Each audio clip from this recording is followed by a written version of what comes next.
নমস্কার বন্ধুরা, কেমন আছেন আপনারা সবাই? প্যারেন্টস গপু চ্যানেলের নতুন একটা ভিডিওতে আপনাদের সবাইকে স্বাগত। দেখতে দেখতে গপুর কিন্তু 1 মাস হতে চললো, আর 1 মাসে গপুর ষষ্ঠী পুজো হচ্ছে। সেই ভিডিওটা আমি রেকর্ড করে রেখে দিয়েছি আপনাদের সাথে শেয়ার করব বলে। যেদিনকে পুজোটা হয়েছে সেদিনকে কিন্তু একদম সকাল থেকে বৃষ্টি শুরু হয়েছে, আর সারা দিনের ওয়েদারটা এরকম মেঘলা আর বৃষ্টি বৃষ্টি, বেশ সুন্দর ওয়েদার। পুজোর আগের দিন থেকে একদম পুজোর জন্য তোড়জোড় চালু হয়েছে। আর পুজোতে অনেকে এসেছিল গপুকে দেখতে, কেননা 1 মাস পুরো আতুর থাকে, সেই ক্ষেত্রে লোকজন আসতে যেতে পারে না। কিন্তু এই ষষ্ঠী পুজোটা মানে আতুর কেটে যাওয়ার পরে ষষ্ঠী পুজো হয়, সেই ক্ষেত্রে অনেক লোকজন এসেছিল গপুকে দেখতে। কিন্তু গপু সব সময়ই ঘুমিয়ে ঘুমিয়ে বেরিয়েছে, একটু একটু করে জাগছে আর সব সময়ই ঘুমিয়ে বেরিয়েছে। আসলে খুব ছোট তো, ষষ্ঠী পুজোয় কত কিছু নিয়ম কানুন, কত কিছু দিয়ে ষষ্ঠী পুজো করতে হয়। আমার জীবনে আমি তো ফার্স্ট টাইম ষষ্ঠী পুজোটা দেখলাম, আর ষষ্ঠী পুজো এরকম হয় সেটাও আমি জানলাম। বেশ সুন্দর করে গুছিয়ে গাছিয়ে করা হয়েছে। আর একটা জিনিস, এরা যেহেতু ঘটি, এদের নাকি এরকম অনেক নিয়ম কানুন আছে।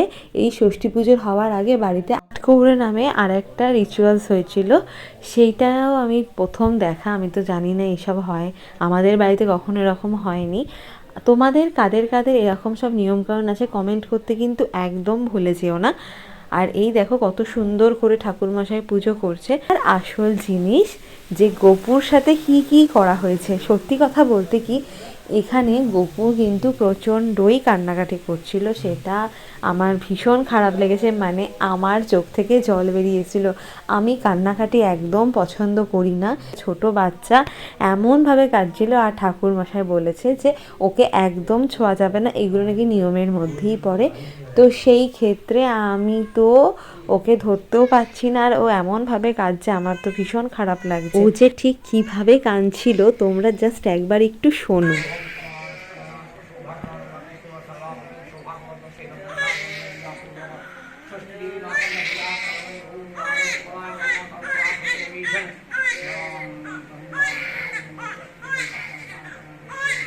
টানা অনেকক্ষণ ধরে এইভাবে ও কাঁদছিল, কেননা যতক্ষণ না ওর কমপ্লিট হবে ওকে তো এইভাবেই শুয়ে থাকতে হবে। তারপরে ওকে তুলে নেওয়া হয়, তারপরে একদম ক্লান্ত হয়ে ও ঘুমিয়েই পড়েছিল। সত্যি কথা বলতে কি, ওকে কাঁদতেই দেওয়া হয় না তেমন একটা।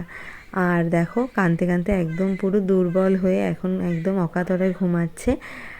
আর সারাটা দিন ও এইভাবেই ঘুমিয়েছে।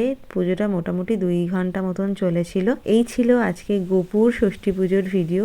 তো ভিডিওটা কেমন লাগলো অবশ্যই আমাকে কমেন্ট করে জানিও। গপুকে যারা যারা ভালোবাসো অবশ্যই গপুর সাথে থেকো, আর চ্যানেলটিকে সাবস্ক্রাইব করে রেখো, কারণ নতুন নতুন গপুর আরও অনেক ভিডিও রেডি হচ্ছে, যেগুলো আমি তোমাদের সাথে শেয়ার করব।